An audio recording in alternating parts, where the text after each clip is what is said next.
Hey everyone, welcome to this week's episode of the Pit Therapy Podcast. I'm Kyle and I'm here with Trevor, and we're alive, I guess, after a pretty wild weekend. So, how you doing, man? Good, man. We missed last week because we were out at Furnace Fest, and then this is coming a day late because we're still recovering from Furnace Fest. So, Yeah.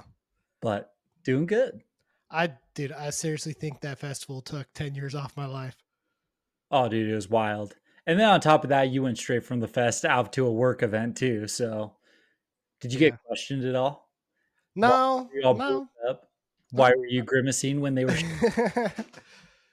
I mean, luckily it was like a pretty laid back work thing. So like I took like 3 hour naps both days I was out there. So Dude, that's so nice.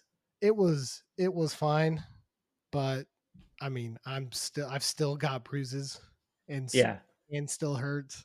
Sorry to whoever I hit. I can't cause this, but I'm feeling the pain too. So, I guess yeah. Dude, it's so weird. It's so weird being old and having real life adult responsibilities and then doing something like that and immediately having to flip the switch and come home and just be regular again. Yeah. Because like I came home, I'm like, I've got work stuff to do. I've got to catch up with kids. I've got to get like right back in the throw of things. So I still have videos to post. I still have content. I've got all sorts of crap that needs to get built and posted still. So Yeah. people are going to be watching Furnace Fest stuff for the next month on the Pit Therapy. I mean, it's the last one they ever did, so get it all while you can, you know. For real. You're not going to see anymore. So, I mean, I know we usually get into like music we've listened to or tours or whatever. I mean, I've kind of taken a break from heavy music this last week. I've pretty much just listened to like country and stuff.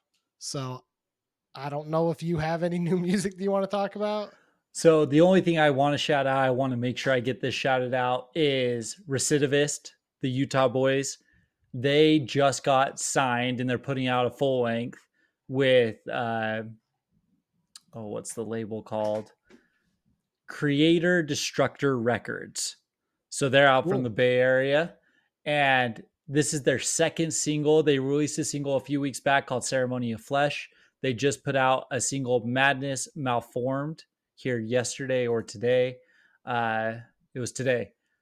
And if you like kind of that brutal death metal heavy sound, like check out Recidivist because it's solid. They're doing a full length album playthrough show for their album release at the beginning of November, Cool. and I'm stoked for it. It's Yeah. gonna be cool. These dudes are they're fun, they're cool, and like we've talked to a couple like Salt Lake bands and stuff like that. Specifically, when we were talking to Stone Shut, Sean was saying like it was Recidivist who was like the band that triggered him to be like, I just want to write some heavy music Cool. again, kind of thing. Yeah. So they're dope. It's dope. The only other new song I guess I heard was Brass Tongue has a new Oh, song sick. out. So I didn't like sit down and like actually listen to it. I just it just popped up and I was like, Yeah. oh, new Brass Tongue. But I got to go back and listen to it. It sounded good from what I heard, but I really like their stuff. So I'm sure it's solid.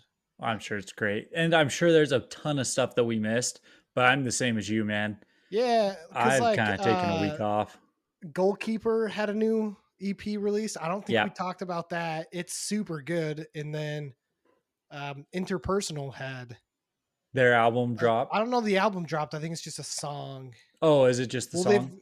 they have 3 songs total that have released. I think we've talked about the other 2 and there was a one new one That's recently. right. Yep. So, Which, again, their whole thing is it's solid.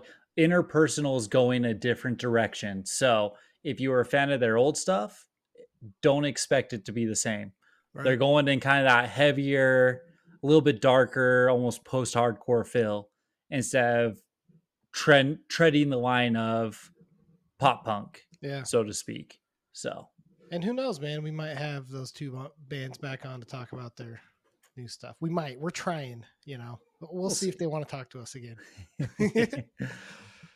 So, new tours, I haven't paid attention. Like I said, it's like I came out of a coma and I'm just trying to get caught up on life. The only one that I saw was Silverstein with Thursday Oh at the yeah, beginning that's of right. next year. So they're doing their 25 years of Silverstein, I believe it is. Cool. So yeah, Yeah, I'm that'll be friends with a cool. guy. I'm friends with a guy down here. It's like a huge Thursday fan, and he already texted me. He's like, "Are we going to this?" And I was like, "Yeah, Yeah. dude, I'll go." And it says Silverstein with Thursday and then special guest to be announced. So I'm curious at who else they're bringing along. If you've already got Silverstein and Thursday, they might either like stack the lineup with like a throwback band, or it's Yeah, going to be someone who I don't care to see. So which is kind of what bands have done lately. So yeah, but I was surprised to see Thursday on there. So it could be a stacked bill. yeah, We'll be see. sick. So Maybe they'll bring back Dead and Divine. that's I don't know. That doesn't fit. Yeah, it does. No, Freaking doesn't yeah. fit at all. Shane Told was the one who discovered Dead and Divine. Of course it But fits. that's fine. But it doesn't fit on this tour. I was thinking like Thrice or something. You know, That's too heavy. That's too much power in one. They won't do Thrice is that. too heavy. Oh, you mean like No, okay, like like that's too too too big of a many tour. too big of a tour. Okay, That won't happen. So, well, we'll but see. yeah, I think that was the only one I saw. I'm sure that there was something else that came through, but yeah, nothing else that immediately sticks out in my mind. Yeah. All right. Well, look, we're not going to waste a bunch of time because we've got a lot of stuff to talk about. Uh, so yeah, man, we got back from Furnace Fest last week. Have pretty much just been nursing wounds and everything this week. Um, what did you What did you think? Like, let's just like one sentence. What did you think of the Just weekend? lay it all out Like, there. what's one word that you would have described the weekend? I mean, can you really say anything else besides like incredible, right?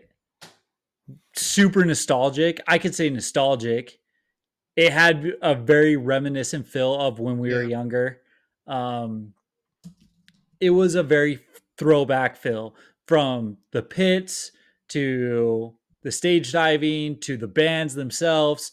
Like some of these bands are huge now. And the fact that Yeah. like Under Oath let people crawl up on stage with them and swarm Spencer and Aaron and the dudes in Under Oath. And Kyle has a picture where it looks like he's gonna like climb on top of Spencer kind of thing. Yeah. Like it was unreal. It really was. And even Under Oath said, this may be the last show we ever play without a barricade. Yeah. I You mean, I've know, got a lot of stuff to so say about Under Oath, so we'll get there. yeah, for But sure. like the word that I would describe it was just perfect. Yeah, Like I honestly don't think that they could have done anything any better. Like I feel like Friday was like the perfect day to open it with yeah, because it wasn't like huge bands that you for me personally, right? This is me talking. And if you guys go back and listen to our first episode, I told you all that my goal for Furnace Fest was very much like nostalgia. Like I want to see bands that either I haven't seen in forever or I'll never see again or I've never seen before, you know? right. And it was perfect. Like it worked out perfect. The first day, I got to do exactly that, but it also wasn't like overloading. Like I think if the lineup for Saturday had been on Friday, like it probably wouldn't have been the same feel for the weekend. You know what I mean? Like Friday was the perfect workup to It like was a what the good rest of the week. entry. It really Absolutely. was. I didn't know what to expect in terms of like the pits, moshing, like all of that kind of stuff. And I do feel like Friday kind of set the right tone Yeah. for how the weekend was going to go. So like you kind of got a feel for everyone who was there. You got a feel for who was going to be hanging out in the pits, who was moshing and stuff like that. But the bands weren't crazy heavy. Right. It made it Except so it was Bury Your Dead. easy. Well, besides Bury Your Dead, but I think that set the tone though as well for the Absolutely. older scene, the like Absolutely. what to expect during some of these very nostalgic, very metalcore esque bands kind of thing, and like the way to navigate that as well. So like, listen, we've been around, we've done it for a long time. but you just never know. You never know if there's going to be that one jackass who decides that, you just don't know kind I of mean, thing. what's interesting is like there were a couple. Like there was one dude that was like straight up just hitting people on the edge of the pit. And I don't know if somebody just decked him or if he got pushed into a fist, but he got knocked clean out. Like like you said, we've been doing this a while, right? Like I've looked at a lot of pits and been like, okay, I'm cool, or especially at my age now, where it's like I know I can still hang with the younger kids, but I also like know I have to go to work tomorrow and provide for a family. So like there are pits where I'm just like, not tonight. I Yeah. haven't hit my deductible on my insurance. It's cool. I'm sitting this one out. Yeah. Um, but there were also other times where it's like, no, we're not moshing hard enough. Like these kids need to get out of the way and let old like the Gramps come in here and show them how it's freaking done. I, So like I agree. it was like a really, like you said, it was a really good feel. I think people that didn't read the room right, just like in any scene, it gets dealt with and then you don't see it anymore, you know? So I was very, very satisfied Yeah. with the pits. Now, one thing I'll say, and I might catch some hate for this, but we were talking about this a little bit that this younger generation moshing, like Josh hasn't been on for a while, so I don't think we've really had these like old man yells at clouds takes, in a little bit. But I'm gonna give one. Like these young kids, like they mosh like without any understanding of like what the consequences were back in the day when you hit the wrong person and would get jumped. You know what I mean? Like to me, it felt like this younger generation, and I don't know, maybe I just haven't been to enough shows with like younger bands and younger crowds that like I haven't really noticed it, but like it and maybe people thought that about us. I'm sure they did, that we thought we were way harder than we were.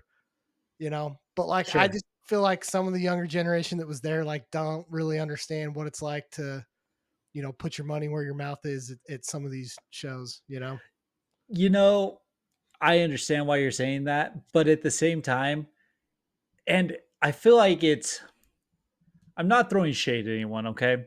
Because I love how moshing looks. I love like seeing a pit go wild, right? I love seeing the kicks, the spins, all of that kind of stuff. But I do also think that's become a little bit timid. Everyone kind of claims their space Yeah. and no one really gets people out of the way anymore, which I feel a little bit bad because I do think that we talked about this as well. We grew up where it's like if you were going to mosh, you expected to be hit Yeah.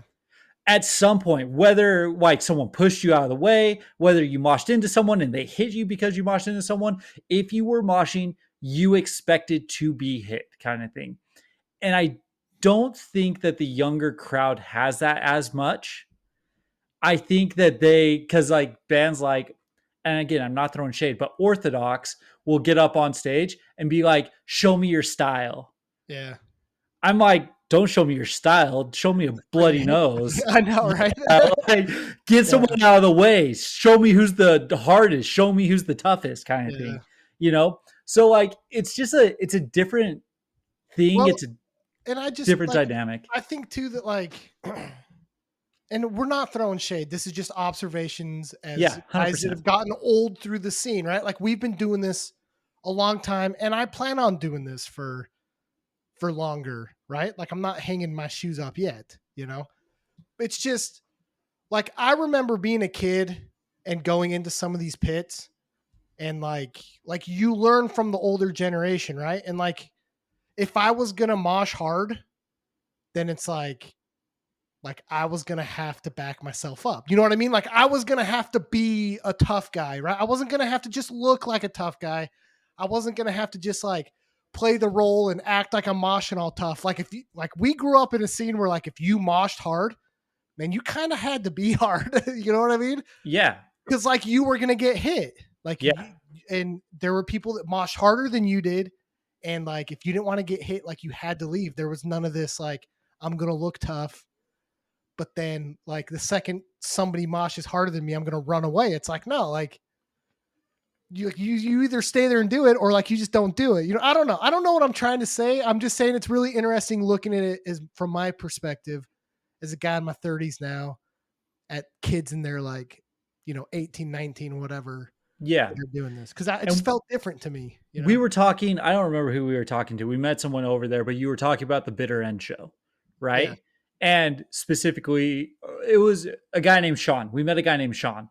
And you were saying when Day by Day was playing, sure, kids were swinging hard and stuff, but it was kind of what we were saying. They were swinging in their own space, not really like getting into it.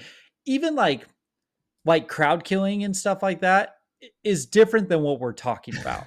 yeah, You know what I mean? yeah, There's a difference between crowd killing and literally just swinging hard back into the crowd and people catching fists or catching kicks or something like that, Because then, like you were saying, well, when Bitter End came out, and he immediately, his eyes went big. He's like, dude, the old heads came out. yeah, And it's just different. You know right, what I mean? yeah. So And the it's reason different to the reason think why about. I'm bringing that up, and like again, I'm not throwing shade. Like Twisted Luck opened the festival.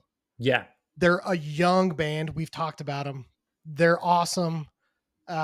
They were like, what a cool way to open up the frickin' festival, dude, to have a bunch of like high school kids in their band. Like that just speaks volumes to what the Alabama scene is. Like respect to all the Alabama bands and a lot of the people from Alabama. It's an awesome scene. They should be super proud of that. But I did notice the difference of like the kids that went out and moshed for them was very different when you waited 2 hours and we all showed up for Bury Your Dead. Yeah. You know what I mean? Yeah. Because it was like the guys for Twisted Luck were moshing hard, like it was cool. They had style. Like, man, I did not look that good when I was like 16, 17 No. moshing, right? Like I looked like a dumbass. I probably still do. Yeah. But you could just like physically feel the difference at the pit in Bury Your Dead, because it was like, all right, now there's a 40-year-old dude that's got like like decades of anger that he is letting out into this pit, And Yeah. and those guys weren't there. And it's like, I hope they were watching it, because that's what we did.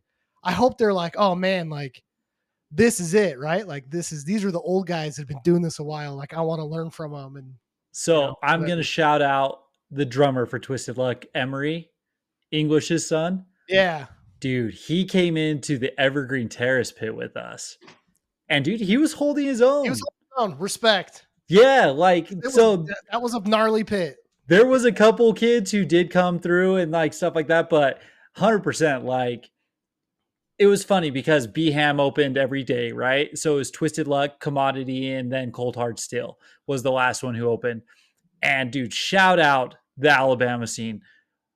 The scene that they have going on down there is awesome. Like we were talking to the Delta Hate people, like they were just gushing over what you have going on in Alabama with No Cure, like all that stuff. The three opening bands, Twisted Luck, Commodity, Cold Hard Still, like just absolutely incredible. And then all the other bands too. You had Double Tap, you had All In, even like the lighter bands, Penny Circus and stuff like that. Yeah. Like the B-Ham scene stuck together, and it was really, really cool to see. But it was interesting. Like it was a local show for them, and they definitely played it up like a local show. Yeah. And those opening bands, which was really fun. It was really cool. So Yeah. I appreciate that. So Friday, yeah, we started with Twisted Luck. Man, they've got so much potential, and to be that good, that young, Yeah. bodes well for them, So after them though, we didn't see Nigma, we didn't see Double Tap, 156 Silence. We went and saw a little bit of Double Tap. That's right. Yeah, we went and we caught a couple songs. So their guitarist, it looked like, was the same guitarist from Twisted Luck. Yeah.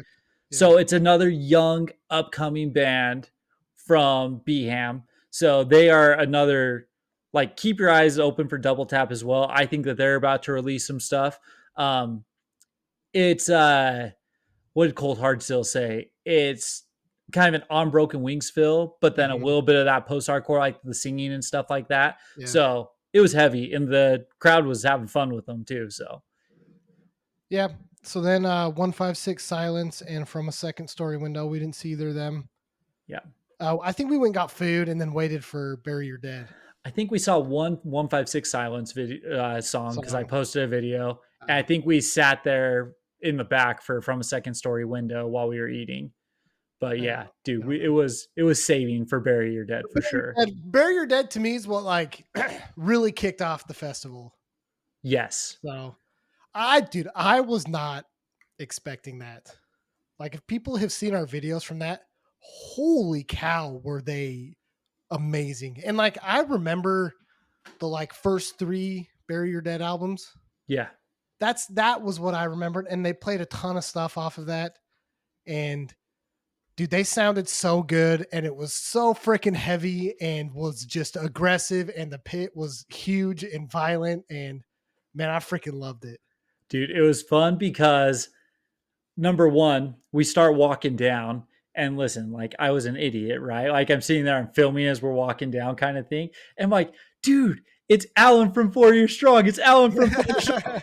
By the way, it was Dan from 4 Year Strong, not Alan. So that was my bad. But it was really cool because they start playing all of this stuff. Matt Brusso's up there and he starts introducing everyone. And he's like, by the way, the first time I ever played heavy music was with Danny. So the 4 Year Strong and the Bury Your Dead vocalist were in some high school band together, which is awesome. Yeah. But it just like that was the resonating nostalgia. Mm-hmm. Like you said, the pit opened up. It became much more of a familiar pit to what we grew up with and stuff like that. Like I didn't want to get hit by a few guys. Like I kept my eyes on a few guys kind of thing. Yeah. And picked my time to just again, it was the first band we really moshed for kind of thing. So I was still getting a little bit feet under me, but freaking ending with Bury Your Effing Dead, man. Yeah, dude. When he starts, oh, dude, when he starts screaming, "Bury Your Effing Dead!" Everyone's dogpiling on him and stuff. And Well, he just hands the mic away and he goes and he stands on the back of the drum, raises his hand, throws up the heart, and everyone's piling up there and just screaming it. Like, it seriously is like probably going to be one of the most like memorable. yeah, it's funny. It's like the first set we saw, and it's a top three set from Furnace Fest for me. Easily, if not the best. It might be Yeah, number one. Under Oath was my favorite. Listen, like Under Oath was absolutely incredible as well. And I know why Under Oath is your favorite kind of thing. But like straight up, I was expecting Furnace Fest to be fun, to be wild and stuff like that. That set the tone for what Furnace Fest was going to be though. Yeah. Which is why it might be the number one. Yeah. Just because it set the overall tone for the rest of the freaking weekend. Dude, it just caught me so off guard too, because like, look, I haven't consistently listened to Bury Your Dead for years. Same. Right. And so like I knew I wanted to see him. If you go back and listen to our episode, they were on the list of like I want to see because like I remember them from when I was younger and the just nuts show that they would put on. Yeah. And so like I was excited for him, but I just was not expecting for how freaking hard that set went. It was ridiculous. And like I remember just grabbing a couple people and just bull rushing and like just throwing as hard as I could, dude. It was yeah, like it was really good. It was awesome. So totally agree. So after Bury Your Dead, like straight up, I don't know if we prepped well enough for what Furnace Fest was going to be because we were pretty trashed after one set of Bury Your Dead. So we actually skipped Bleeding Through and we went and grabbed a couple drinks and watched a couple songs from O Sleeper. Which they opened with Vices Like Vipers. And I was like, awesome. That's like the only song I really cared to hear from them. And they played the first song. So I was like, this is perfect. That album and that song is so good. They played that, and then the only song I wanted to hear was "Son of the Morning." Yeah. When that came on, I just ran straight to the pit. I messed around for "Son of the Morning," and then we did because, dude, yeah, I felt bad though. That main stage had issues with like the sound, and their sound cut out for after that. Yeah, they probably missed like a third of their set just because of sound issues. So So that kind of sucks. We didn't watch a ton of the main stage, honestly. Like Yeah. we pretty much lived in the shed. There wasn't like the majority of the time. So, but after O Sleeper, after we recovered just a little bit, like the energy was conserved because He Is Legend was up next. Yeah. And this was my number one band for the day. And dude, they did not disappoint. They were so good. Just an absolutely incredible set. You know what's interesting too is like I know, and we'll get to Under Oath, but I know Under Oath made the comment about not having a barricade and stuff, but you could tell that I don't know that they really felt comfortable Oh, for sure. with all of us up there, right? He Is Legend though. Like I think his name's Silas, right? The singer.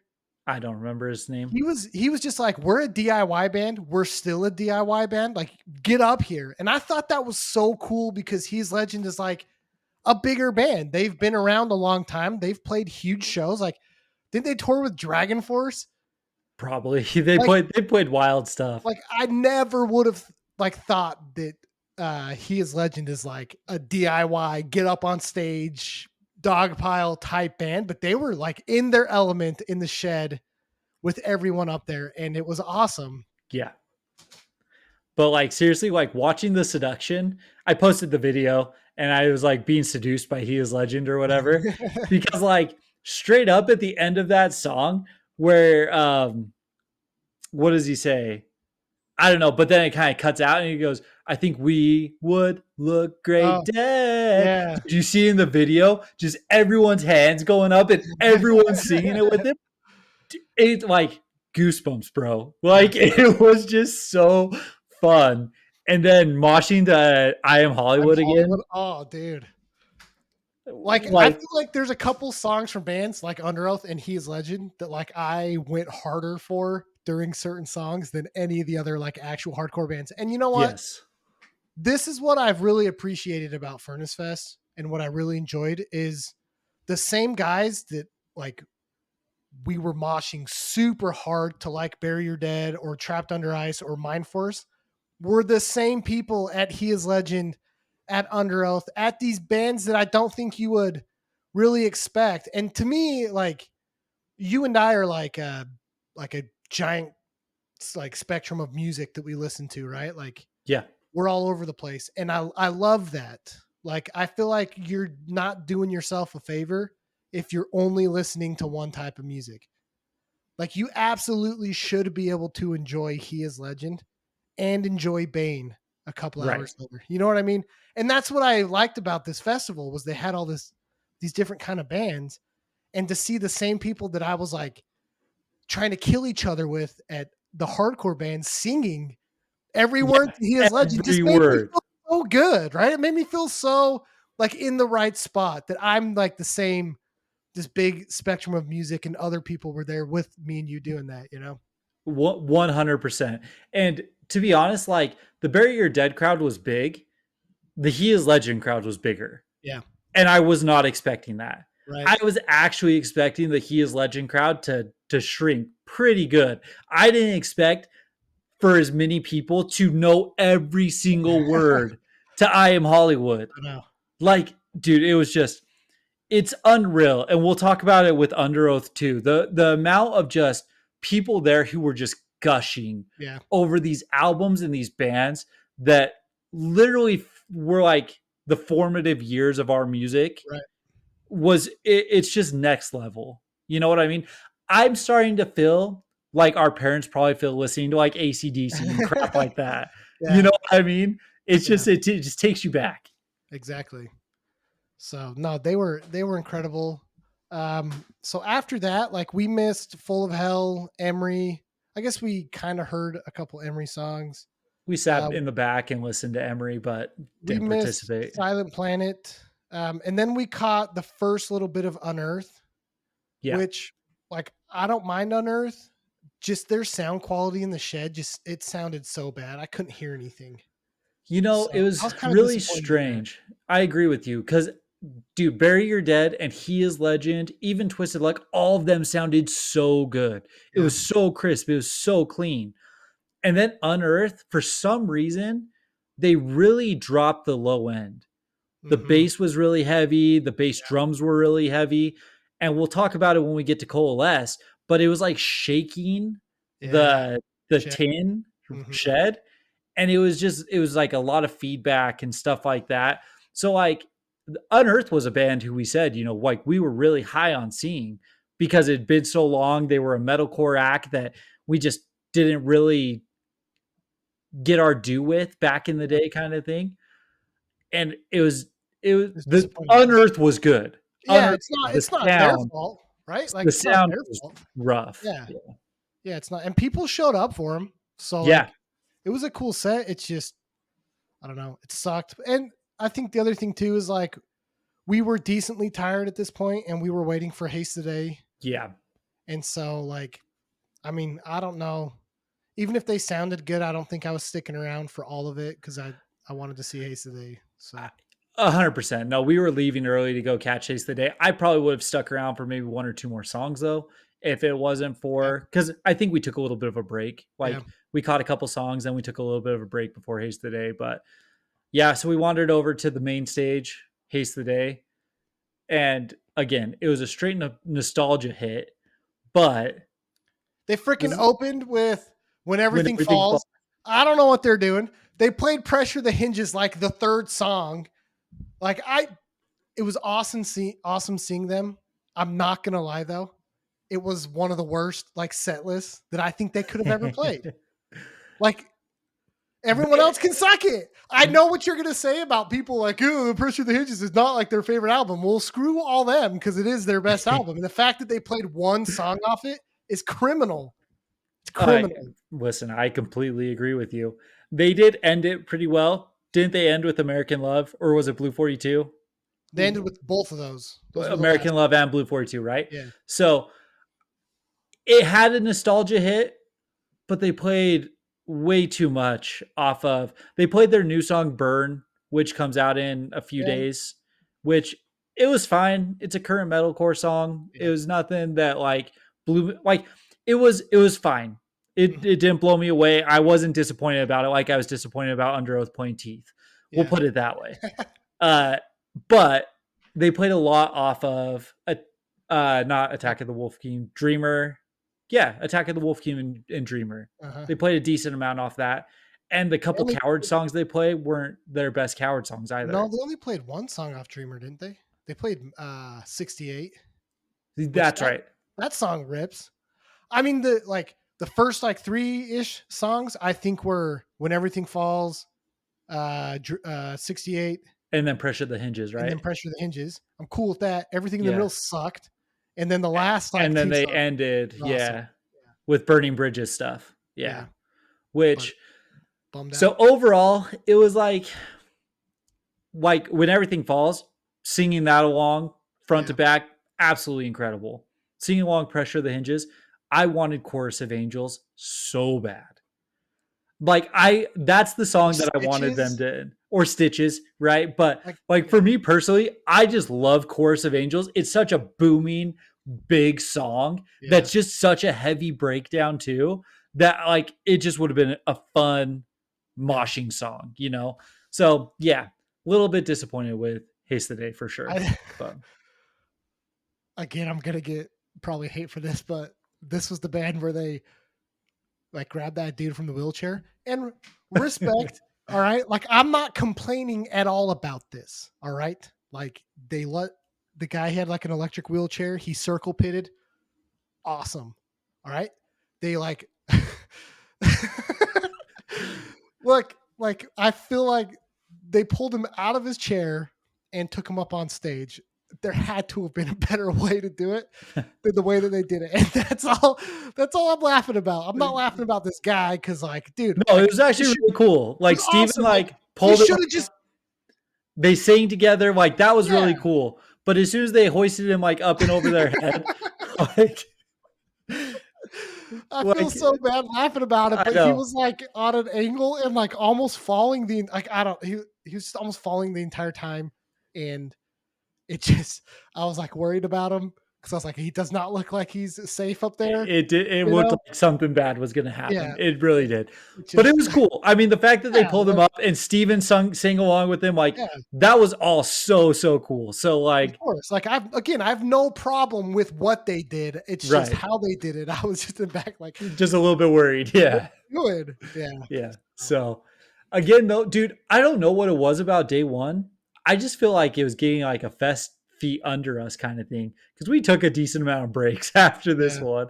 Because again, after Haste the Day, we took a little bit of a break, just sat in the back and listened to Better Lovers again against the fence kind of thing.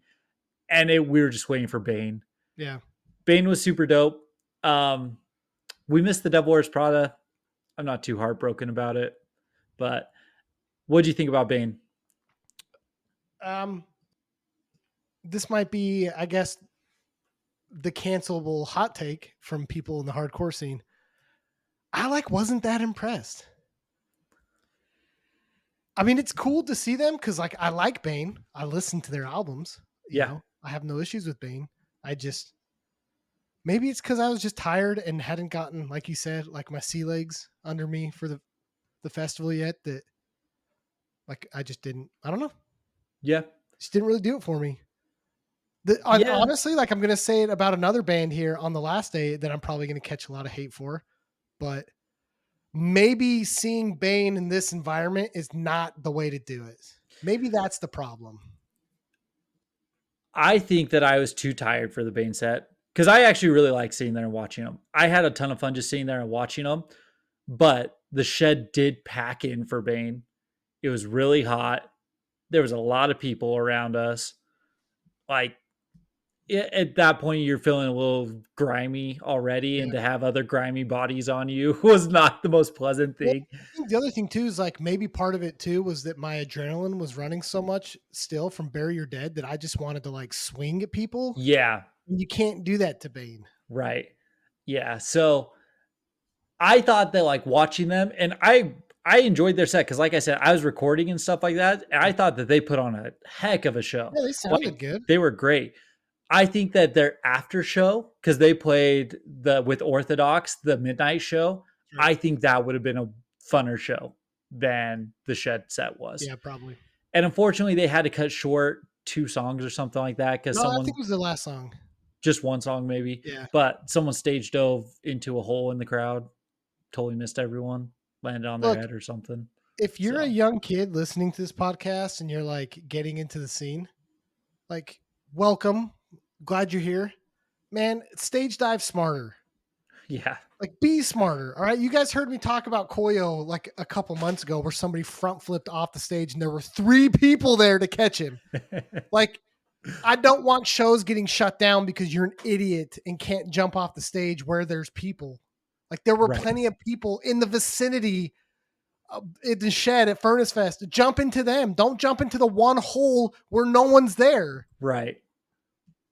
So from everything I read, everything I heard, everyone got up and was totally, they were fine. They got up and they left on their own power. Yeah, that's good. No one got drug out other than the dude who broke his ankle during No Cure. But yeah. Anyways, just wild. And then we watched Coalesce. And dude, I've listened to quite a bit of Coalesce since they've been announced at Furnace Fest, and I actually enjoy their albums. Their albums they're different than what I currently listen to. Yeah. They're heavy. They're kind of mathy. It's cool to think about the bands that they influenced because I don't think that Dillinger would be a band. Converge probably wouldn't have been a band. Or at least those were contemporaries. I don't know, start and end times Coalesce of all is those. Earlier than all those. Are they? So yeah, I mean, absolutely incredible, influential band and all that stuff. But again, like we were talking about with Unearth, they dropped the low end so much.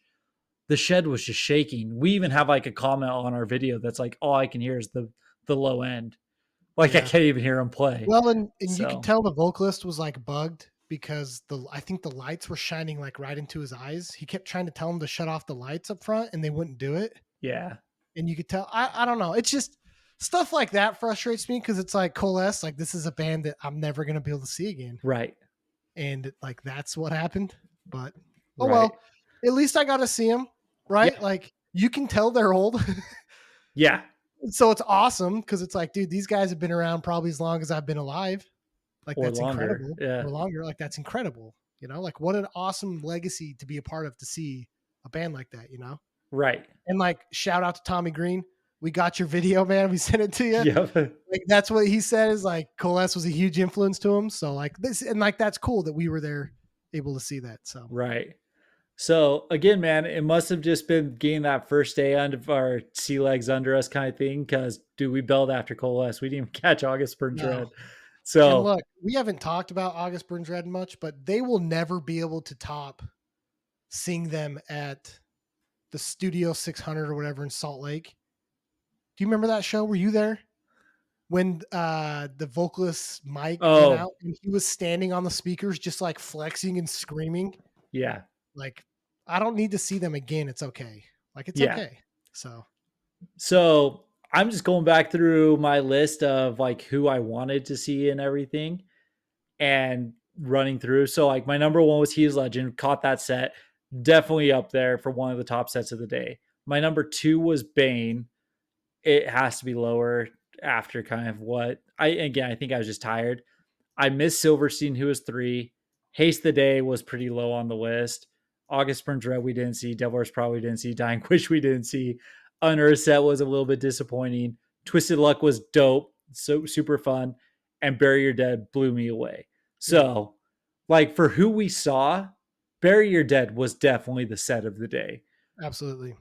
Hey, He Is Legend, not super far behind. Right. But Bury Your Dead, like I said, might have been the set of the fest for me. So yeah, it was incredible. So wild. All right. So then we went back and snuggled. No, I'm just kidding. Dude, we were gone. I was out. I remember because like you were just like, dude, I think I'm gonna go to bed. I'm like, all right, man. And then like I turned and flipped the light off, and you were like already snoring. Dude, I was done. Once we said we were going to bed, I was in bed. I was gone. You were like out, dude. Yeah, it was pretty funny. So, all right, day 2. Again, opened up with an Alabama band, Commodity. We had English on. Obviously, big fans of them. They were incredible. They sounded amazing. Big fans of them. I don't really have much else to say. They're not a big moshy band, so like it was interesting to see because, early in the day, like, not as many people there. I don't think a lot of people know Commodity and stuff, so like it wasn't packed. So it was interesting to see the crowd and things like that for a band that wasn't moshy. But again, though, it was very, very well supported by the Alabama scene. Like kudos to the Alabama scene because they showed out for their guys. And I love Commodity. They're like one of my favorite like newer bands that we've been talking about and listening to. I thought their set was great. They sounded great. Everything was good. The one thing I wanted to do was scream Fall from the Sun with them. Or Fell from the Sun. Yeah. And I got to do that. Nice. So I was super pumped. It was a ton of fun. They also, on that one song that has Delta Hayes, she came out with them. She screamed along with them. That was the other thing that the Alabama scene did. They all guest vocaled with each other. It was like nonstop rotation of guest vocal spots, which was pretty dope. So the fest was actually really cool with that because like the dude from 68 went and did the Norma Jean song. Yeah. And like there was a lot of that going on, which was awesome. There's a ton. Yeah. It was a ton of fun with all of that. Yeah, they were cool. And then we stuck around and watched a little bit of Idle Threat. I'm a big fan of Idle Threat. I think they have a really cool post-hardcore sound. They sounded great. Yeah. So I just think that again, like we knew what Saturday was going to be. So I think we went and sat down for a little bit. Which was probably a good call judging with how Evergreen Terrace went. So yeah, dude, the 2:00 slot was like perfect every single day.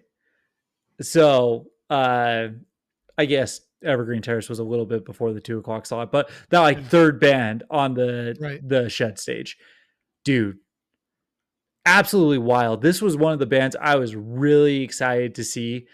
Since Absolved has been playing the No Donnie, like I've been really stoked to catch Evergreen Terrace. And dude, the vocalist was up there. They were cracking jokes. They were talking about doing mushrooms. They were being hilarious. There was stage diving. He was crawling into the crowd, and the old heads were. Well, where'd you go? Up there. And the old heads, dude, they were just like, they were swinging hard, man. Yeah. So it was a great pit. It was very similar to the Bury Your Dead pit. It was fun. Like, this was a fun set. Yeah. Yeah. I mean, I don't think I've ever seen them.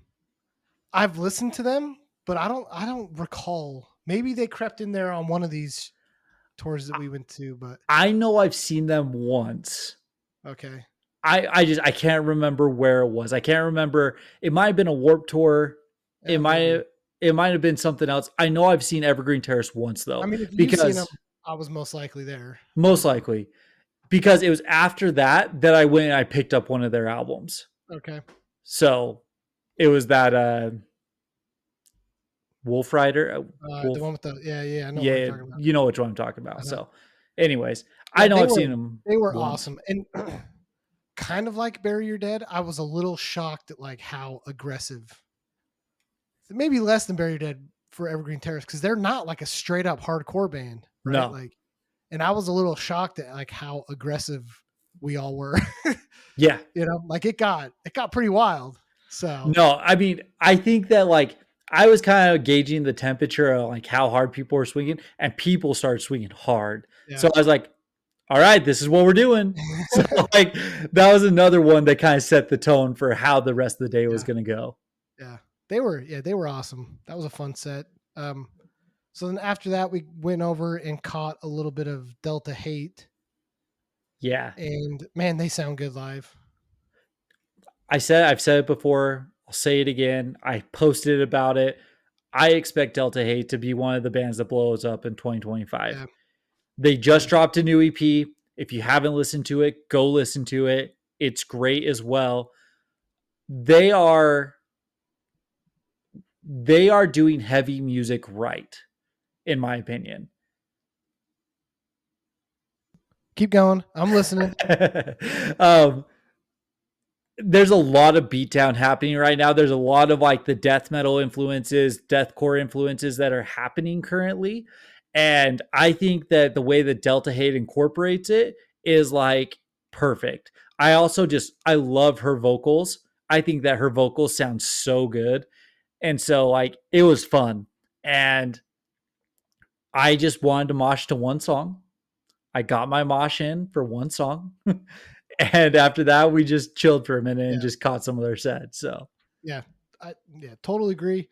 They're also just like really cool people. Yeah. Like her and her husband were super nice and inviting and welcoming and fun to talk to. Yeah, we sat there and chat with them, especially during the all-in set. Yeah. Which was dope. It just makes it so much better when good bands are not D-bags, you know? 100%. So. But we wanted to save a little bit of strength, a little bit of energy, because the number one band who I went to all of Furnace Fest for, Misery Signals, was the next band up. And dude, oh my gosh. Yeah, they checked every box I had for them. They were so freaking good. I was so happy that they came out with the Victim of Target. Yeah. Like, I've watched the This Is Hardcore Fest set 4 or 5 times, like recently. Yeah. And every time I watch it and they start with a Victim of Target, I was like, man, I want that. And they came out with a Victim of Target. It was so sick. And listen, I've got to give, I'm not mad. I was a little disappointed. Like the Orthodox dudes, like I'll say, like yeah, I forgot this is where it happened. I said that like the vocalist was like, show me your style and stuff. The freaking guitarist for Orthodox, man, he came down, he jumped off the stage for the second song. He hit me so hard in the face, I thought my teeth got knocked out. Like he clocked me so dang good. And I had the bloodiest swollen lip for the next 3 days.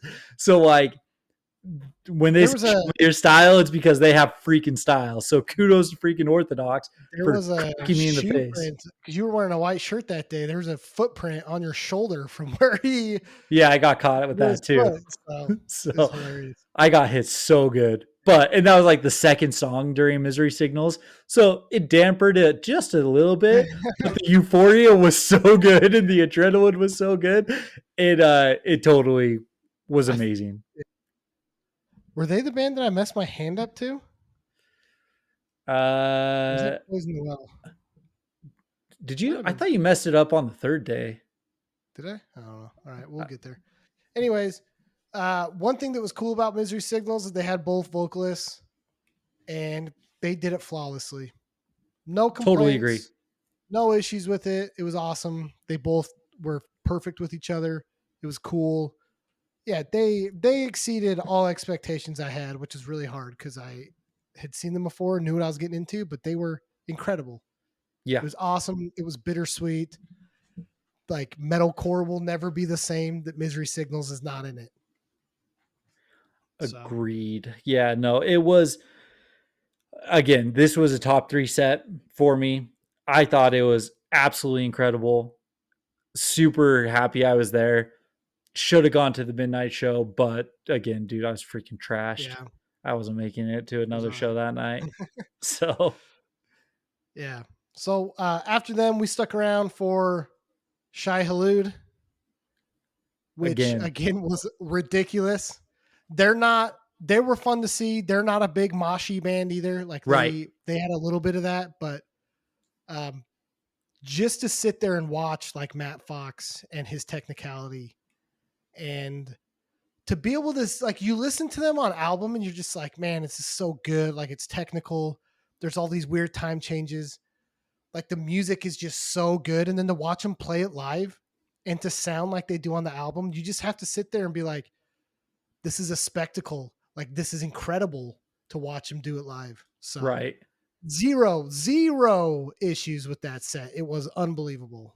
No, it was great. And they played with Blood Ill Will Tempered, right? The majority of Yeah. it. Yeah. They played a couple other songs too, They did. but They played oh shoot. Never mind. Keep going. I know I don't remember the name either. Their names Hatred are of very Man or whatever. complicated. Yeah, a profound hatred of man. Is And that what Hatred it's of Man. called? Yeah. So, I don't know. anyways, whatever. Look, It was we're still concussed and I everything. know. Like, you know. But like straight up, like that set, they just did it so well because Shai Hulud is a band that has very like sing-alongable parts and stuff like that. People were climbing up there with them. People were screaming along with them. There's like a couple videos I found of like right up against where people were jumping off and like camera in the face of the vocalist. And it was so cool to see. Yeah. And again, Matt Fox, obviously so influential for anything melodic hardcore, right? Which is right in our wheelhouse. That watching him do his thing was, dude, it was awesome. It was fantastic. So, yeah. So then after them, we skipped Pain of Truth, which I didn't think we were gonna do, but we were trashed, man. And I will say the only reason I did, I also skipped Dying Wish. I'm seeing them this week. So that was why I was able to let that one go. Right. So then we catch a little bit of Snapcase? We caught right at the end. That's right. So yeah, this is where we went and grabbed dinner. So we took a break during Pain of Truth. We caught just the very end of Snapcase, but we wanted to be there for No Innocent Victim. Yeah. So that was the next one where that was our big band. Yeah. And they were so good.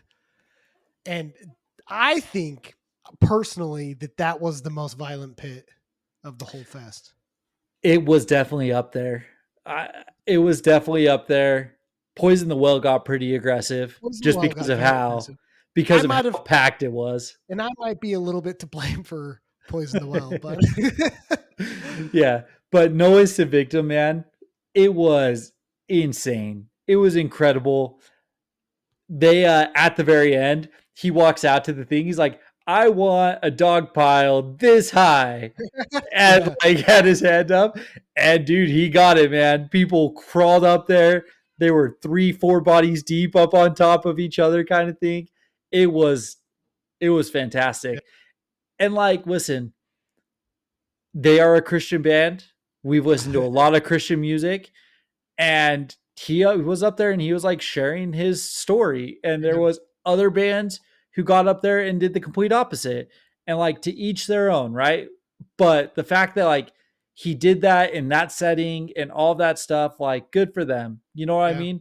Like It, this is what hardcore is about. I don't care what your message is. Stand up for what your message is, regardless of, yeah. and they did that. So it was really cool. It was Yeah. awesome, actually. I was telling my wife about it because I was laughing that it's like, one of the most violent, if not the most violent pit. And then the song would end and he would like look down and he'd be like, so Ephesians, and Right. it would like rattle off like some scripture. And it just always has cracked me up. And Like we seeing talked Christian about bands that like that, before. yeah, Yeah. has always cracked me up, but his especially. And dude, they're great. I've always been a big fan of Notice and Victim. That type of like fast, like metallic-y hardcore, Yeah. like the Terrors and stuff like that has just always resonated with me. And so, and to see a bunch of dudes up there with goatees, it's like, hell yeah, Right. you know, Yeah. yeah, makes No, me it feel good, was it makes me feel strong, makes you feel like a 50-year-old man. Exactly. All right, man. All right. Dude, it was great. They were super dope. They were definitely one of the top sets too. Yeah. Like on day 2, I did a couple like individual band posts. They were one that had to have their own post because they were Yeah. great. So, Well, what's interesting too? Some of these bands, like Notice It Victim, Snapcase, Coalesce, their recordings of some of their albums are not the best. right. And so if you hear them play it live, you hear it in a different sound because it sounds good now. Yeah. Which I'm sure that's what it sounded like when you heard it back in like 1998, but Yeah. like the recording me now in 2024 listening to it, like the recording doesn't sound that good in my car, but to see Sure. it live, you're just like, you don't care about that. You're like, dang, this sounds good, Yeah. you know? So, 100%. yeah. Totally agree. After this, I will take hate for this. I didn't care to go see Stretch Armstrong, so I kind of stood in the back. You went and saw Stretch Yeah. Armstrong. Stretch Armstrong. I'm a So big Stretch fan. They yeah, were cool. They put on a great show. I'm pretty sure they had all their families up there with them too. It which was is like awesome. just a bunch of old people and like their kids up there. Like packed. It was a pack set. So I was very, very happy. I was just by that point and after like how beat up I got and Notice It Victim, I just like didn't really want to mosh. So, and they're not a big breakdowny band either. They're more of a pile on and stage dive type band. Right. And I wanted my back to last the whole festival. So like I Right. didn't stage dive, but no, they were really good live. And they played a bunch of stuff off their new EP, which I really like. Yeah. And I don't know, they're cool. They're like an Evergreen Terrace too, right? Like they're not super heavy, but they got deep roots in the hardcore scene. So people Right. showed up. And it was a good set. It's fun. No, it was cool. I did catch a couple songs. I was happy with the couple songs I did sit and watch kind of thing. But again, after No Innocent Victim, I was trashed and I knew Poison the Well was going to be Yeah. brutal as well. So like it was a little bit of a I gotta catch my breath here kind of thing. Which dude, people can just talk crap. We sound like 50-year-old men kind of thing. You know what I mean? Like it was rough. I Dude, haven't look, man, like professional athletes don't play in their professional leagues as long as you and I have been moshing. You know what I mean? it And takes like a toll on your body. exactly, it's a freaking contact sport, dude. You should have seen my back and my ribs and tell me it's not a contact sport, dude. I was so bruised. Oh So my it's like god. being 33 and moshing, like, dude, like I'm not LeBron James. I'm like the average NBA player. Like my career's like over at that point. You know what I mean? So Sure. the fact that we were in there at that age, like I know it makes it sound 50, but like we've got miles on these knees, man. Yeah, for freaking real. So you had to pick and choose your battles. We Yeah. definitely had to pick. So But dude, Poison the Well, man. I don't know if I could have asked for a better shed ending band Yeah. for night two. Absolutely incredible. We talked about this a little bit, and we'll talk about day three here in a minute, but Poison the Well was so good. I kind of wish they had been the day three closer. I wish Trapped Under Ice had been day two and Poison the Well had been day three. Because going from, I say this, but then I might have regretted it. Right. Going from Poison the Well to Under Oath might not have been feasible, right? But that set was so freaking good. It was. So fun, so violent, just incredible. They had And it great was way to night. end the night. It was at nighttime, and the lights, the light show that they had was just like it was perfect to like their Yeah. music, And what's funny is like I was reading on Reddit that somebody had said something in the hardcore subreddit about like they were asking for a recommendation on something heavy or whatever, and somebody had put Poison the Well, and somebody commented back, and they're like, "Oh, they're not like that's not a hardcore band. Like they're not that heavy." And I want to be like, man, you should have rolled up at 8:50 at Furnace Fest and tell me that that wasn't a hardcore band, dude. Because like it got wild Yeah. there for a little bit, And like I said before, I might have been a part of that problem. I mean, Right. I was swinging hard for a few of those breakdowns, but like when you see certain bands live, the level of heaviness like really comes out. And this is a band that I don't think you fully understand just how heavy they are until you see it live. Yeah. And it also didn't help that they played Botula second. Yeah. Like there was a couple bands who played heavy, aggressive, like crowd favorite songs early in the set, and it sets the entire tone for the way the rest of it's gonna go. Yeah. And Poison the Well did that. It was incredible. Playing Nerdy is the final song of that night, kind of thing at the Shed stage. Absolutely incredible. They're just they're like a menacing band, dude. Like when you see them up there, like their vocalist, Oh yeah. he's a big, scary dude. Like again, I'm telling you, if you don't think this is a hardcore band, like go see them live in a hardcore setting, and I promise Right. you, like you're not walking out of there without some type of bruise or scrape. Like Right. it was nuts. It was Yeah. nuts. So 100% yeah. agree. Well, we did catch like a couple songs of Coheed, Yeah. which was cool. My son's like a huge Coheed fan, and he was like texting me, telling me that I had to get him a video of Coheed. So they're fun. I'm sure we'll get around to talking about them sometime because like they're a great band. They're super creative and they sounded really good live. So Oh, they I sound just great live. I was just thrashed, man. Yeah. Absolutely thrashed. Like, here's the thing. When we were talking about all these sets and everything, I had August Burns Red pretty high up. I had Coheed pretty high up. I was really excited for these bands. Yeah. I wasn't prepared for how beat up I was going to feel. I thought I was going to be able to go and just chill and just be able to watch these things. But I won't say stupidly because I think that it actually worked out great. We were 2 miles away. We had to walk back to our hotel.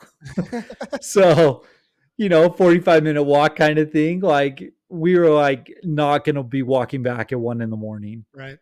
So we Except for the failed, last night. but But yeah. except for the last night. So But yeah. All right, man. So like day 3, this was interesting. The first day had like kind of a mix of newer and nostalgic bands. You're kind of getting the feet under you. Day 2 to me was what Furnace Fest was meant to be for me.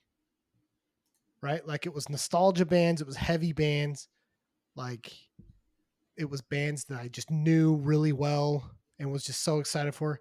Day 3 was like kind of like modern big bands. yeah. And like I felt like I had kind of done what I needed to do at Furnace Fest for day 1 and 2. So day 3 to me was just like I'm going to fill it out. I'm not going to kill myself.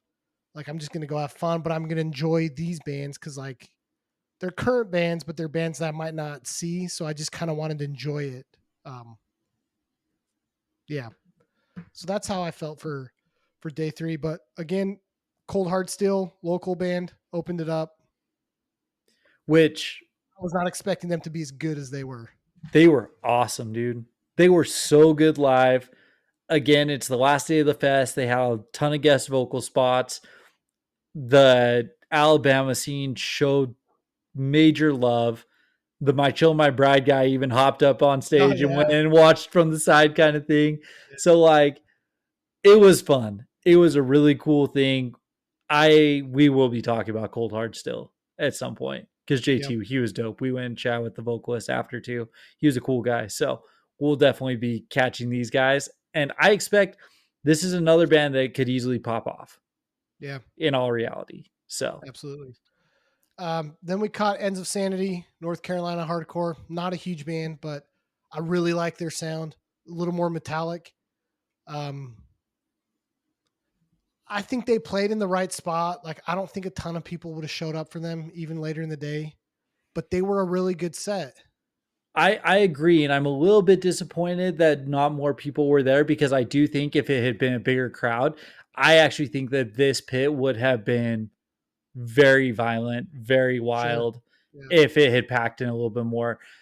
I think that being at 12:40 on day 3, I talked to a couple people who didn't show up till 1:30, 2 o'clock Right. kind of thing.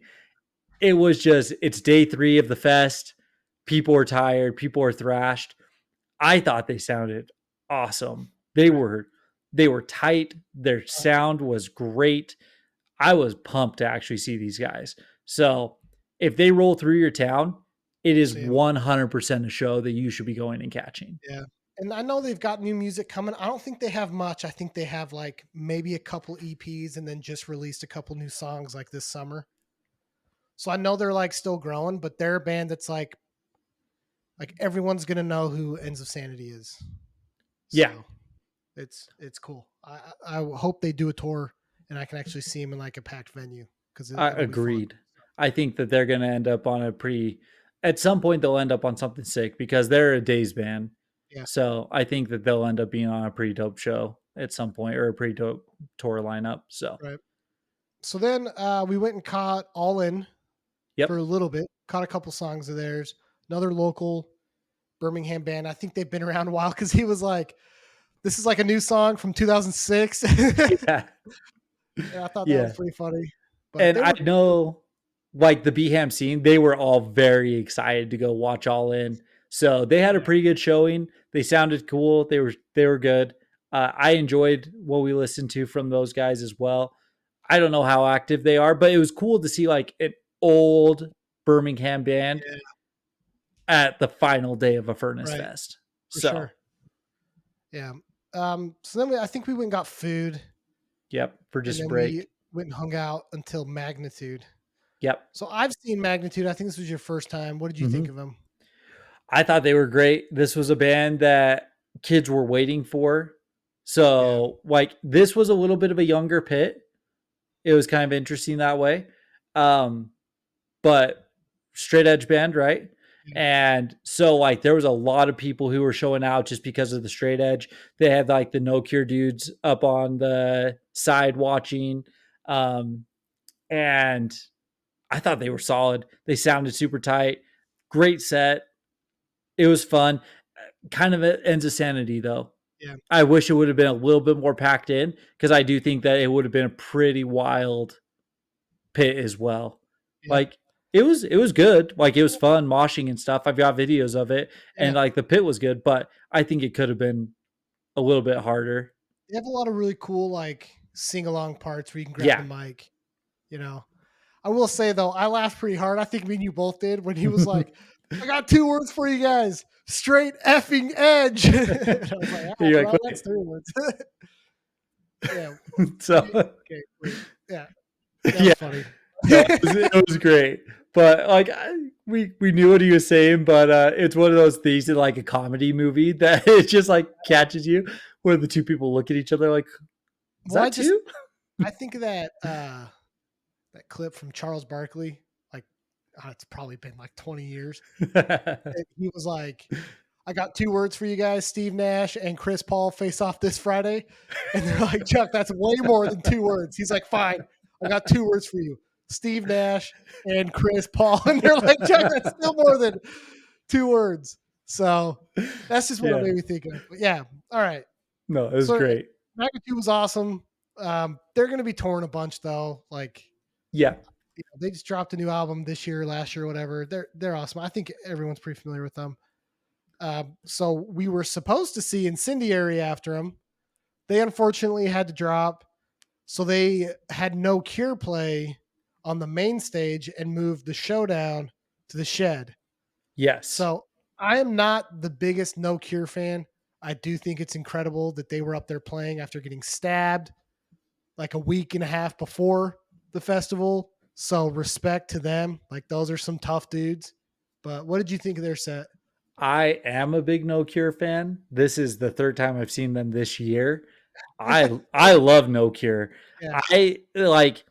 I found out about No Cure back when they did Cursed from Birth, I think is when I first caught them, and they were on tour with My Children, My Bride.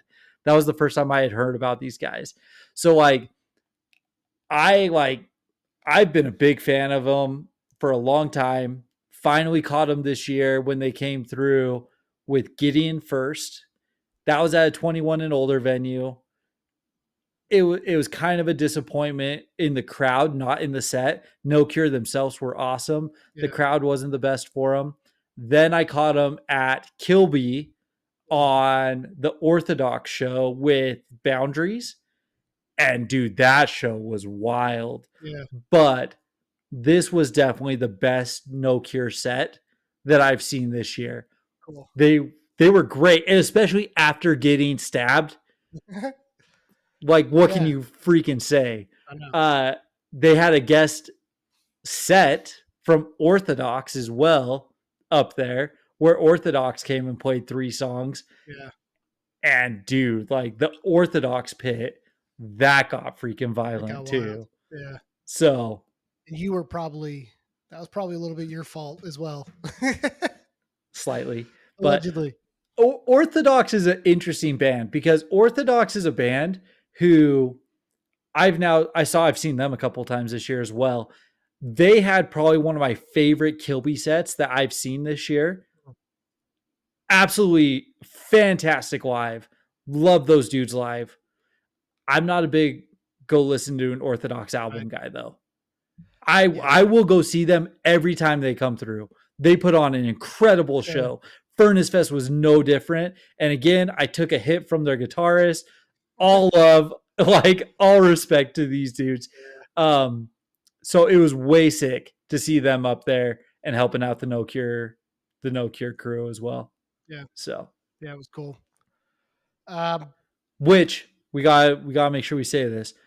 We did leave the No Cure set just slightly early to go catch Mind Force. We left one song early, and in the one song we left, some dude went to stage dive, feet first, hit a metal bar, and snapped his freaking ankle. Oh, dude, I can't even. Dude, I found the picture of it. It's gnarly, man. That's disgusting. And did you watch the Detroit Dallas game yesterday and see the Detroit defender snap his ankle? It looked like freaking that, man. It was dangling. So good, dude. We're good. We can move on. Like, seriously, we can move on. I'm all right.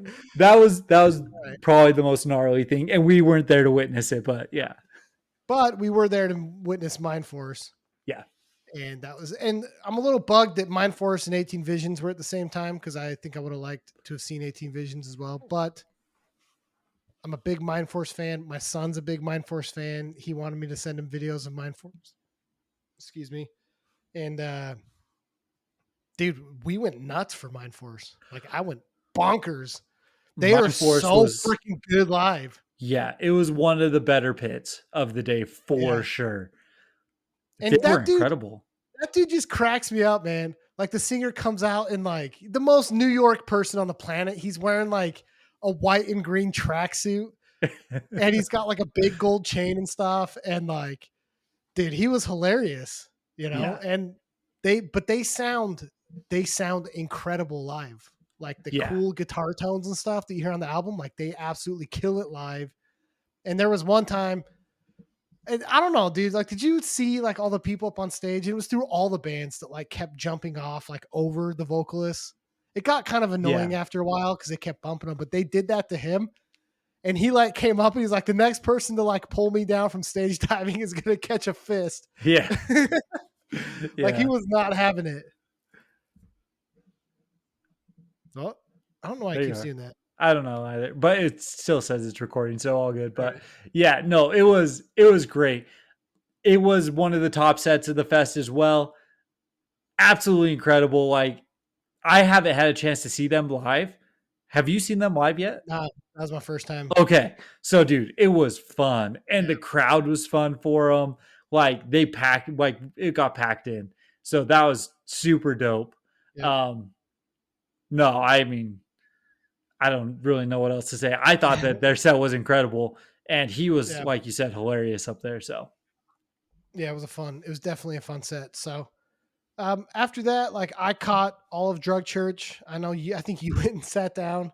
I caught part of it. I watched a little bit of it, but this was also where everyone started stage diving and we were pretty far forward. And dude, kudos to the Drug Church guy, right? Because like he prepped the crowd and told them, he's like, dude, no one's swinging during Yeah, we're us. not a mosh band. We're not a mosh band. Get up here and catch the stage divers, right? So it was a stage dive fest. It was super cool that way. I've got a hurt shoulder. I was trying to catch people with one hand and I caught my shoulder really bad. So I bailed. So I moved like pretty far in the back because at that point, dude, my arms were so beat up I couldn't like lift them above my head. yeah. So like I like somebody crowd surfed and I was like trying to lift them, but like I couldn't get my arms up and it just hurt. So I was like, yeah, I'm not Yeah. getting this close. But I like Drug Church, man. They're like a really interesting sound to me, kind of unique in today's world of hardcore. And so It is. it It's was cool to different see. and it's that style of hardcore that's it's like it's like softer, kind of melodic, almost starting to go towards like the pop punk realm. Like it was really cool for him to like shout out. He was like, I'm going to shout out like Anxious and One Step Closer. Like they're very much in that realm, right? They're definitely part of the hardcore community, part of the hardcore scene, but it's just a little bit of a different sound. It's kind of softer. Yeah, You it know what I is. mean? No, it's But like you said, they're not a mosh band, they're a stage dive band, but it's a really fun, it's a really yeah, fun sound, and I like them, so I'll catch them when I can. But it was cool.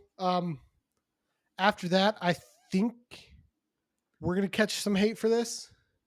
yeah, We did not stick around for H2O. People need to understand, and we talked a lot about this, right? That like we're not from the East Coast. Like H2O, I understand the importance of a band like that. It's just we grew up on like AFI and like the California like punk hardcore, you know. Um,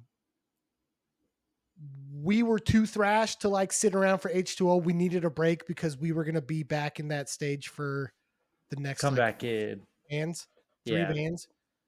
So like we just had to go take a break. Like I had to go sit down. right. Like H2O, I know how important this band is to people. It's just not for me, right? So like It's not I was even like, that it's not for us because like I'll listen to no, I mean H2O. it's not like this is not a nostalgic band for me because I didn't grow up on H2O. Exactly. I It grew up on wasn't the critical for first me to see these guys. AFI albums, right? AFI? That's yeah, AFI. That's what I'm trying to say is like H2O was not like me as a kid listening to H2O Right. growing up, being obsessed with them, which a lot of people there were like, oh my gosh, H2O. Right. Awesome, dude. Like I needed to sit down. Right. Yep. So, 100%. And knowing that Comeback Kid was next after H2O, Comeback Kid was a huge band that I wanted to yeah. see. So, especially like it was weird because being there and like experiencing the Bury Your Dead set, experiencing the Evergreen Terrace set, a band like Comeback Kid, where I think I had them ranked. Where did I have them ranked originally? Number 4. I had them ranked number 4. They actually probably pushed up to like number 2 for me in Nice. terms of day 3, Yeah. in terms of like who I wanted to see. And it was all because of how day 1 and 2 had gone and experiencing like the type of crowd that was there, the type of pits that were there, the type of breakdowns people were moshing for. Like that is Comeback Kid. Right. It's faster. You have the hardcore, but then you have the breakdowns. Like everyone can side to side. You can pit, you can push pit, you can do whatever you want. Right. That's what the crowds were there for. And Comeback Kid was an epitome of that sound. Yeah. They were really good. And you and I tried to stay in the back because we're like, dude, we're too beat up. We lasted what, 2 songs? Something like that. And just pushed our way to the front. Yeah. Yeah. And to be fair, like I only moshed for Wake the Dead. Like I stood on the edge, I filmed a bunch and stuff, but it was really cool. Right at the end, they did just a slow Wake the Dead chant to get started. You said, you said, you said. Uh-huh. This time was gonna be different. And then they kicked into it, and the pit had kind of closed. That pit didn't stay closed for very long. Yeah. I made sure that pit didn't stay closed for very long. Like when Wake the Dead hit, like that was the song where I was like, this is my Comeback Kid song. This is where I'm going off. And dude, it was 100% worth it. So fun. Awesome. They're really good. I mean, I probably would have been a lot more pumped to see them if I hadn't just seen them like last year. Yeah. And I haven't seen Comeback Kid in a while. I missed that show. I was supposed to go to that show while I was here. I think they played Kilby, and I can't remember why I missed it, but I unfortunately missed it. So they're just so good. They're good live. They know how to perform. They're high energy. Like it's a band that I'll probably see every time they come through. You know? Yeah. I didn't love their last EP. I did like Winter Circle or whatever, but I did like Heavy Steps. Heavy Steps was good. That was the last album before the EP, right? I even like the ones before. I don't know. I mean, I listen to a lot of Comeback Kid. I don't know. They're good. I like them. Wake the Dead is like a top 20 hardcore song. Anthem, yeah. It's incredible. Sure. So the one thing I want to say before we move on to No Pressure is I did catch a little bit of X-Toll. Yeah. I'm not a death metal fan, but they sounded real good. If you were into that stuff, like I'm sure X-Toll was incredible for you. It was cool to see him up there. Those guys, like their neck and shoulder muscles have to be like ridiculously strong because their bass player was just like windmilling his hair the entire time.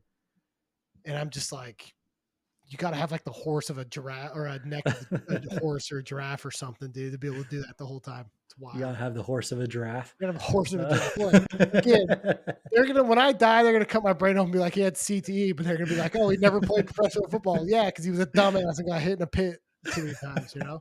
So, see, and like, here's the thing: is I actually do. I'm more the death metal guy these days, right? Like, and listening to them during their set, it was cool. Like, we sat there for a couple songs, but I just like.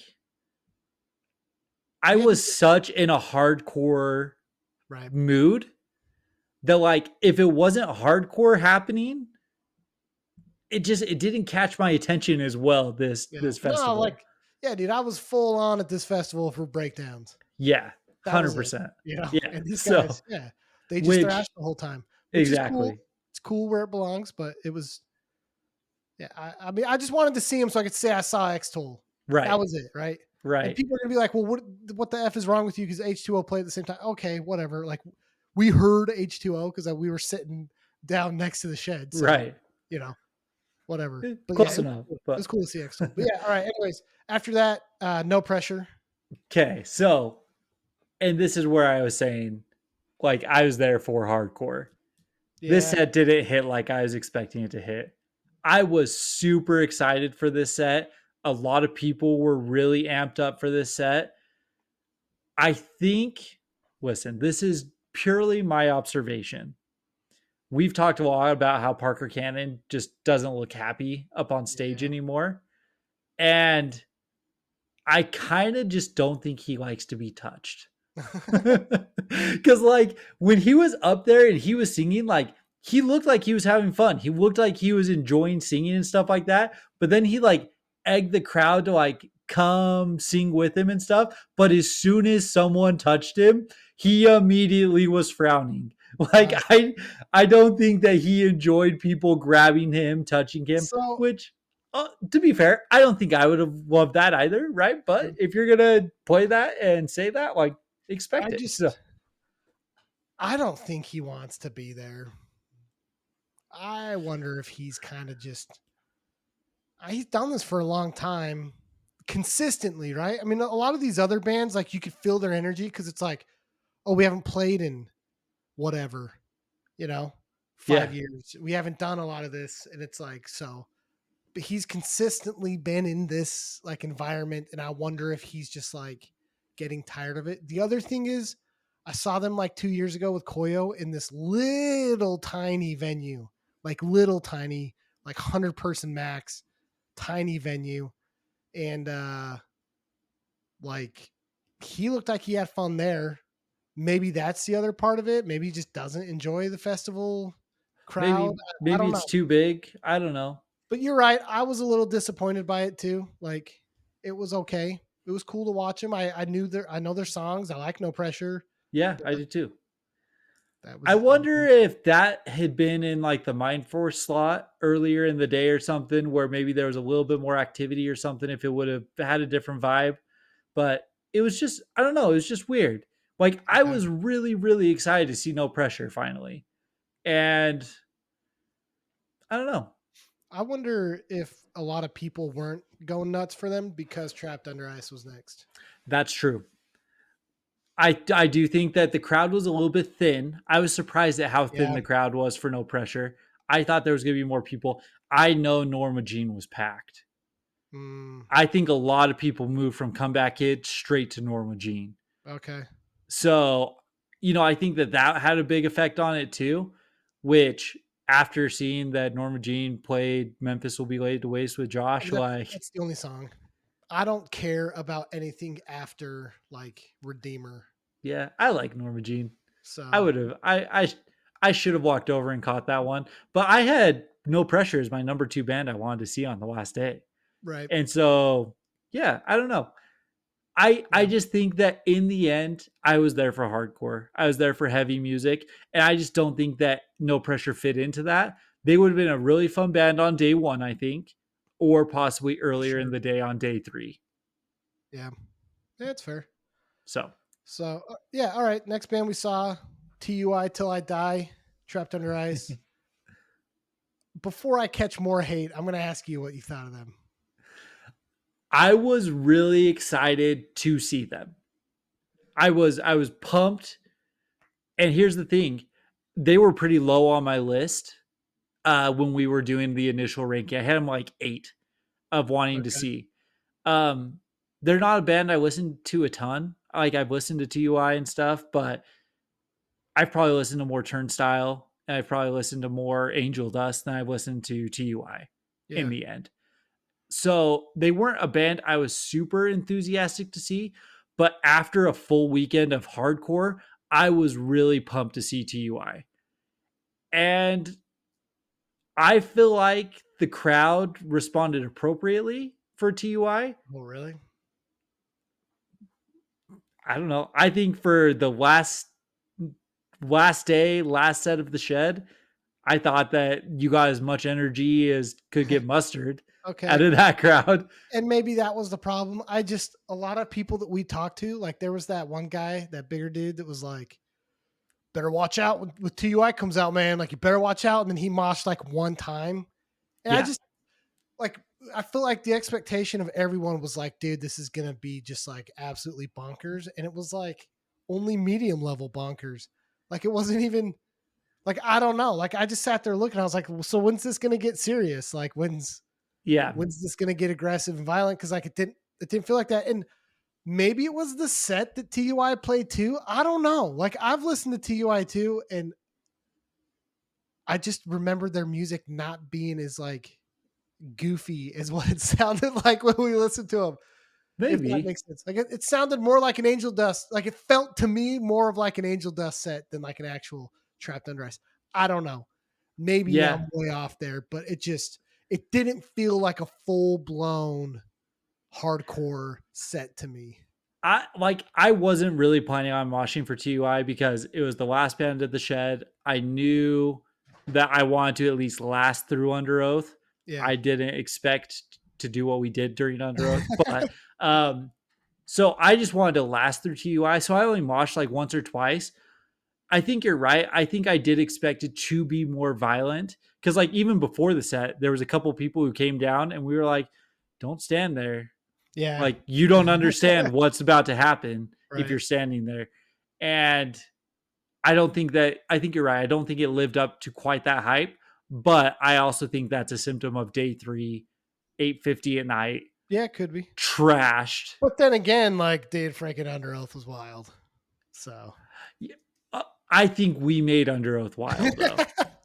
all right. Like I don't know if Under Oath was as wild if you got behind the pit. You know what I mean? Okay. That's fair. So, but are you ready? Are we getting into Yeah, this? we can get an Under Oath. Sure. Because It's my favorite set. It's the favorite show that I've seen in years. that Years. level. Yeah. It So was it was you just go. it You was say. full nostalgic factor. Like I was telling my wife this. I was like, They're Only Chasing Safety came out in 2002. I'm like 11, 12 years old. I've listened to that album almost 2 decades. Yeah. No, I've listened to it for 2 decades. Yeah, because it was the 20 year. This is 20 year. Like Yeah. literally this, and I was like, this album has been like a part of my childhood. It has been there. And we talked about this on our Under Oath episode. Like They're Only Chasing Safety and Define the Great Line are some of the like most important albums that we ever listened to. Right. I still, like I told you the other day, like even after Furnace Fest, Writing on the Walls came on and it made me emotional just thinking about it. It was outside of Teeth, it was the perfect set they could have played. 100%. It was incredible. I saw people crying in the crowd, singing to some of their songs. Like it was unbelievable. The way they opened it, like I know you had a little issues with whatever. So listen, I'll get into that, okay? Because I was really concerned about the stage setup. It looked really weird. It looked very Yeah. gimmicky. So they're I doing thought that. They're doing the same thing on their tour now. now that I know what they've done, I actually think it's pretty cool. It was pretty fun. It made it actually a really cool set, especially at Furnace Fest. I don't know if it would be as fun. I think it'd be pretty gimmicky with a barricade at a Yeah. regular venue. I think that it's just kind of silly, right? But so for anyone who hasn't seen yet, if you're looking at the stage, they have Tim up front, they have Grant up front left, they have Grant on bass playing front right. What's the keyboarder's name? I don't remember. Keyboarder back right, Aaron back left, and then they put a leather couch right in the middle of the stage. And then they put a bunch of lamps around the couch. I thought this was going to be a huge gimmick thing. Yeah. Like when we walked over there, I was actually very disappointed. You kept saying it. I was like, this is like, they're going to ruin it. This has been an incredible weekend. They're going to do something silly for this new version of Under Oath. And it's going to ruin everything that I expected. I cannot say how wrong I was. Like, they come out, it's just Aaron who comes out initially. They start singing Some Will Seek Forgiveness, Others Will Escape. And the crowd immediately starts singing along with them. And dude, that's like where like the goosebumps started. You know what I mean?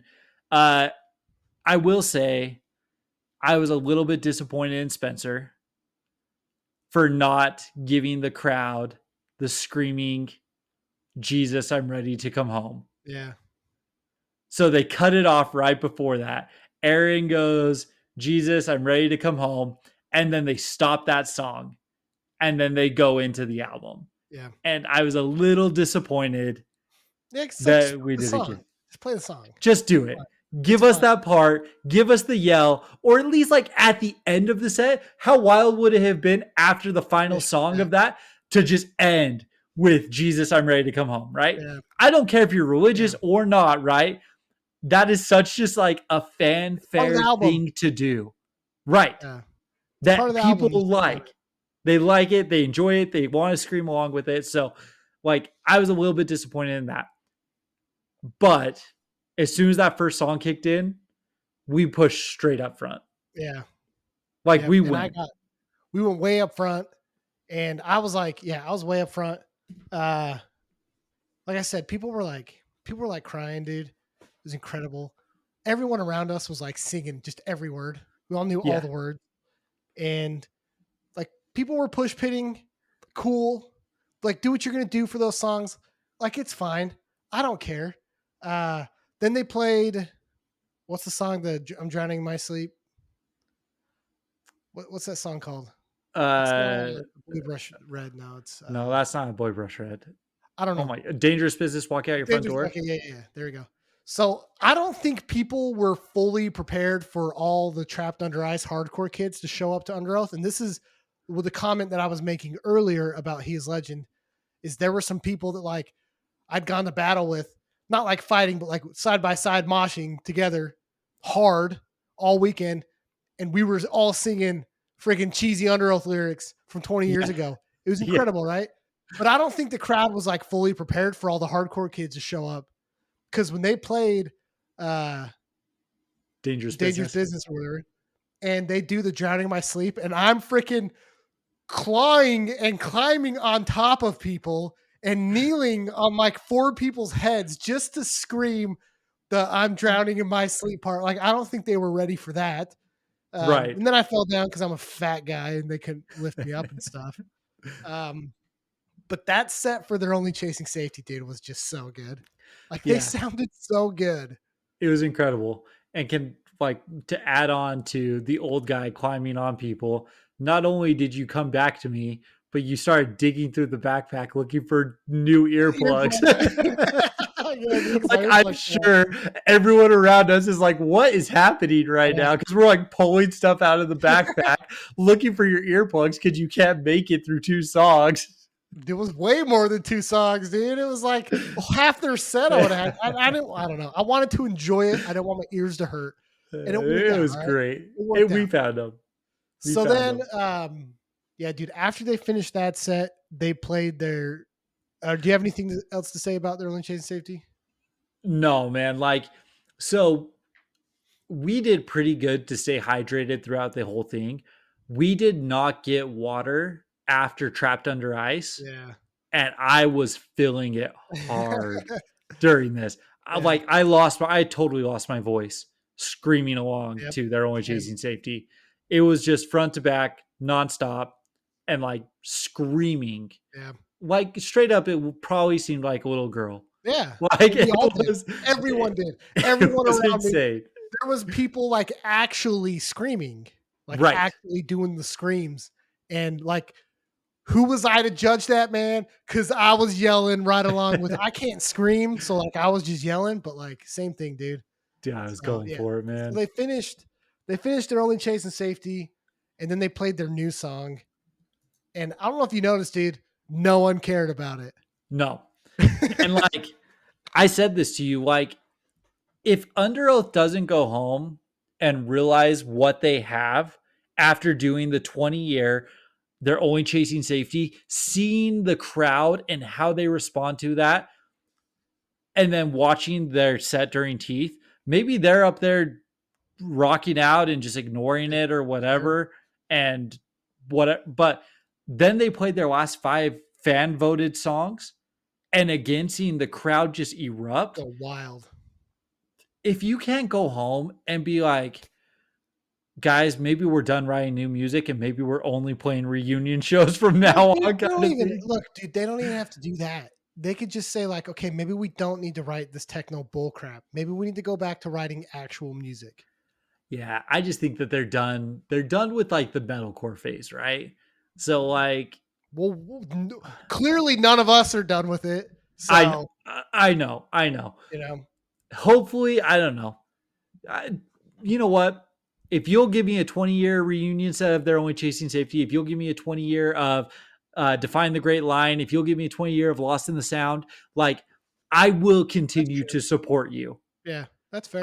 I will not be catching your shows in between. Yeah. Yeah. That's how I feel. I feel the same way. So, anyways, you brought up like after their new song, they played 5 fan voted songs. Could not have asked for better songs, dude. So I think they started with I've Got 10 Friends and a Crowbar, right? No, No, they they started with started Breathing in a New in a Mentality. new Okay. mentality. So you hear the like just the drum, and I turn and look at you, and we both kind of like nod. And dude, like I don't think I moshed that hard the whole weekend.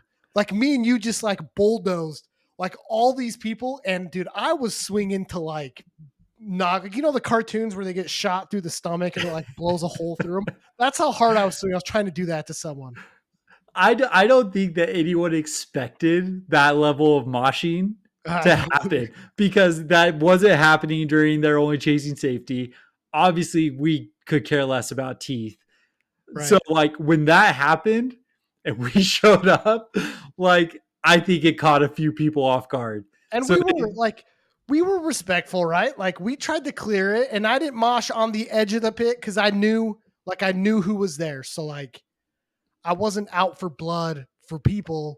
I tried to clear it and then got in the middle and started swinging and stuff. And then all of a sudden you see like all the other guys we were moshing to all the other bands with show up. They all showed up. And they start swinging. But those breakdowns in Breathing in a New Mentality, you could put up against any of the hardcore bands we saw that weekend. Oh, for sure. Like where he's screaming like what does he say?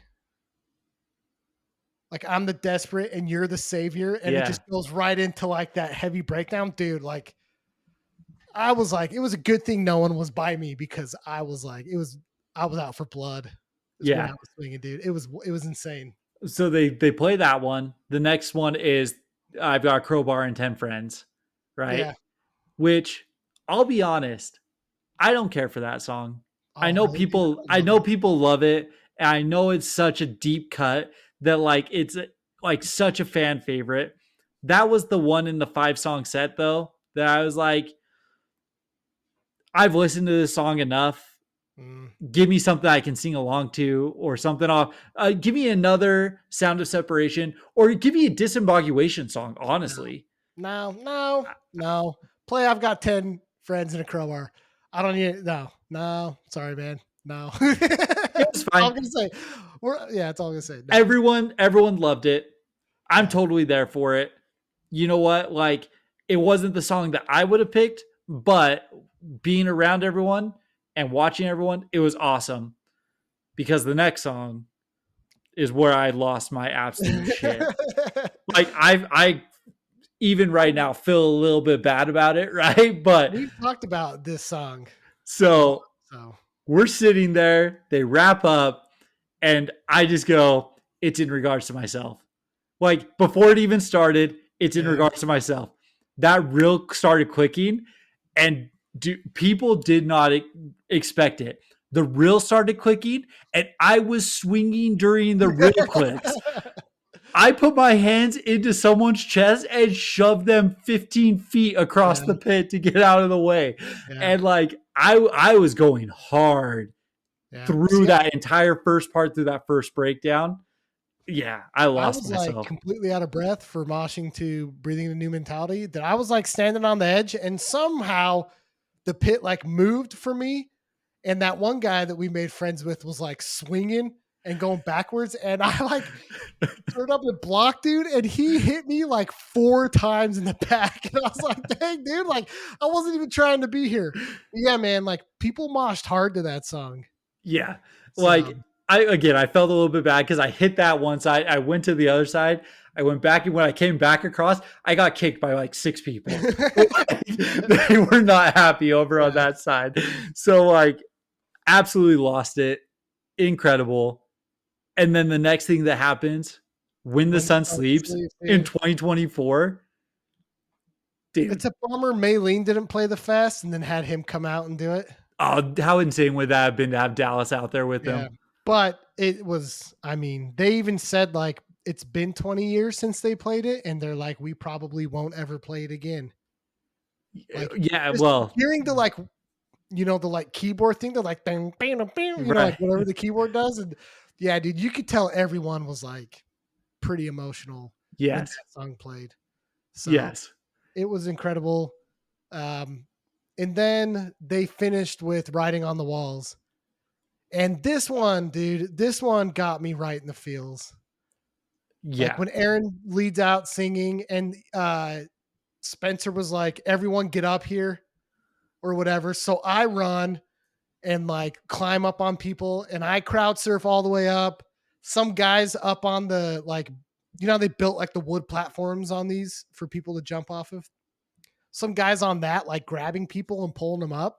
Yeah. So I'm like rolling on top of everyone and I turn and we like link arms and he pulls me up and there's a bunch of people up on stage while he's singing and I get up there and I'm around back and like I'm like F this. So I turn to the guy behind me. I was like, dude, lift me up. So he grabs me, throws me up, and I'm on stage on top of everyone, like over Spencer screaming the lyrics to the song. And that's the picture that they had on the Furnace Fest page is me freaking like right on top of Spencer Yeah. screaming, dude.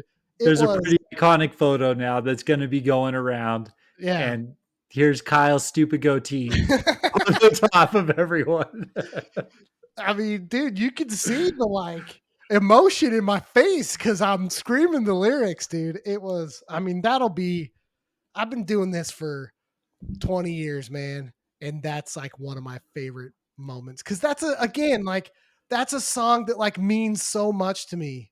Like I'm not that person I was when that song came out, but it brings back the feelings of it, and to be up there on stage, climbing on top of people, screaming to the song that meant so much to me. Like, dude, it pulled my heartstrings like real, real hard. 100%. And I even posted this on Instagram or whatever. I'm like, Kyle's married, he has kids, and still there might not be a better moment in his life than climbing on top of Spencer Yeah, with Under Oath at Furnace Fest. it So, was. I mean, it was spectacular. Yeah, and then like I jumped down and like stage dove off, and I feel bad for whoever I landed on because, again, I'm not a small dude, and like I went back to the pit and like I was so out of breath. oh, I I was was so, trashed. I filmed that entire last song. Like I knew how memorable that was going to be. I wanted to capture it. And it's funny. I've watched it a couple of times with my wife. And I'm like, watch right here. Here comes Kyle. You see his head come see up, me pop and then up. you see his tan pants and roll it over the front. Yeah, dude. I like it's So funny. The picture they got of me like was literally right before I just like rolled off of rolled everyone and over. fell off. It's Yeah, great. So, dude, overall, like again, I don't know. It's a toss up for me between Under Oath and Bury Your Dead. Under Oath definitely hit the nostalgia feel, but the way that Bury Your Dead like set the tone for the yeah, weekend, it's something that will always be memorable, especially because Matt literally like 2 songs ago goes, I've been thinking about this in my last Bury Your Dead set. yeah, All of a sudden that also just changed the direction of yeah. everything that had happened that set too. It was incredible. I'm super bummed that we waited 3 years to go to a Furnace Fest and it was the last one, I know. but it just made me excited for whatever we decide to do next. Yeah, I just it was the perfect weekend. It was the perfect mix of all the music that I'm a fan of. You know what I mean? Like I'm gonna make it out to Sound and Fury sometime. I'm gonna make it to This Is Hardcore. Like I'm gonna make it to these festivals, but it's just not gonna hit the same that I'm gonna be able to hear He Is Legend, Under Oath, Coheed and Cambria, and like to see Under Oath without a barricade, their guitarist was like, this might be the last time we ever play without a barricade, you know? And Right. so like to be the person that I am now in the music scene that I'm in now, but to go and relive some of these bands that I grew up with that like I didn't get that same experience because I wasn't really old enough to really do it and to be able to do it with them. Yeah. Like there won't be a festival the same unless Warp Tour figures it out. Warp Tour was close to this, right? But Warp Tour never had like you got like one straight up hardcore band on Warp Tour, and Yeah. the rest were all like metalcore or post hardcore or emo or whatever, right? Pop punk.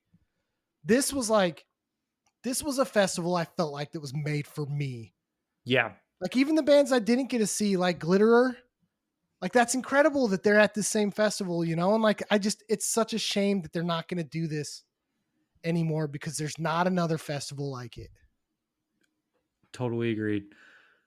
Mike Zimmer, I think that's how you say your name. Let's figure it out, man. Hit us up, dude. We'll help. I mean, we're nobodies, but no, for real, man. I hope that something gets even semi close to what this was. When we were Young Fest, not going to be the same. LDB, FYA, all of that kind of stuff. It's straight hardcore. You Yeah. know, this is hardcore, straight hardcore. I absolutely enjoyed every single hardcore band, but what you're saying about the nostalgia hit, that's absolutely true. I don't know if we'll get that nostalgia punch ever again, I don't think so. and it's a shame. So Yeah. I don't think Warped Tour is going to get it right. It's going to be When We Were Young Fest 2.0 that's traveling, and Yep. it's not going to be fun. So Yeah. I mean, it's like, it's interesting to say that this is like a top moment in my life so far. it's But weird, right? like this is the importance of what this music is to us. That's why we're doing this stupid podcast, Right. you know? Like we talked about it on our 1 year anniversary. Like we've been doing this a long time. We never really had a way to give back. Like, you know, now we can give back doing a podcast, trying to help, you know, local bands, young bands get discovered or meet each other or whatever. But like going to a festival like this has just reinforced like everything that I've believed in and been a part of these last 20 something years. And I don't regret any of it. You know, I don't regret that my hand's jacked up right now or all the times I got hurt as a kid too, you know? Right. Like this festival just reaffirmed like all the music that got me through whatever tough times or whatever it was, you know, and you just like it'll never be the same. Right. Right. And again, guilty pleasure for us, like as much as this podcast, like we do this podcast for ourselves, but because of this, we've met some awesome, incredible people. Like we talked about, we hung out with the Delta Hate people a little bit. We talked to the Commodity guys. We talked to the Cold Hard Steel guys. We talked to the freaking With We Honor got guitarist, dude. to Like hang out with Jay and Jeff Ost from With Honor. I have their poster right here. Like I got to hang out with those guys. Like it's a band that I freaking love and look up to, you know? And Absolutely. we were friends. Like we talked like we were friends, you know? Right. So between all of that stuff, the new people we met, like, dude, there was a lot of people that we connected with at this, and super grateful for this music is the way that we come together. The agreed upon violence is how we become friends. Yeah, dude. So I mean, like I said about that Under Oath dude, like he hit me in the back a bunch of times, but like I felt like we were friends with them at the end. Like we follow each other on social media now. Like absolutely. you just don't find that anywhere else, you know? Absolutely. Damn. And you know, like again, when we got there, we bumped into some Utah folks. We hung out with the Utah crowd while we were there. It's just one of those things where it's just like you might have only talked to someone once or twice, but then you're there and you're with them the entire Yeah. weekend. Well, like I met up with that dude from Dallas and Yeah. I was like, "Hey man, I know you." And he's like, "You know me?" I was like, "Yeah, I was the one that almost smashed you when we in the pit when we saw Comeback Kid like a year ago." He's like, "Oh yeah, I remember you." So like, Andy, if you're listening to this, man, like, what up, bro? Like but that's what I'm saying is like, you know, like you just don't make the same friendships, and I think it speaks a lot to what this is. So Totally agree. So, well, we are back at it. We missed 1 week, but I don't think we're going to be missing again coming up here. We've got some bands scheduled to come on. Yeah, we may or may not have a band that played this festival that we will be talking to. We're working through those details, and hopefully that one comes together, because that was going to be awesome. So we've got that. We've got a couple of our old friends who've released new music who we want to get back on and talk about their awesome new releases as well. So bottom line is, go to freaking live music, man. Yeah. Be a part of it. If you've made it all the way to the end and you get anything from this, go to a live show. It is, if you haven't been in 15 years, Just reignite that flame. Yeah. So absolutely incredible. I'm glad that we went there together again, like 25 years doing this together. Yeah. It was as nostalgic as anything to get hit by you. So, you know, Same, man. I caught a couple strays from you. I almost took one right between the legs from you. I have a nice bruise on my thigh. So, but yeah, man, ton of fun. I'm going to split this into 2 episodes. So beyond that, just catch you guys next week. Yep. All right, man. See ya. Peace.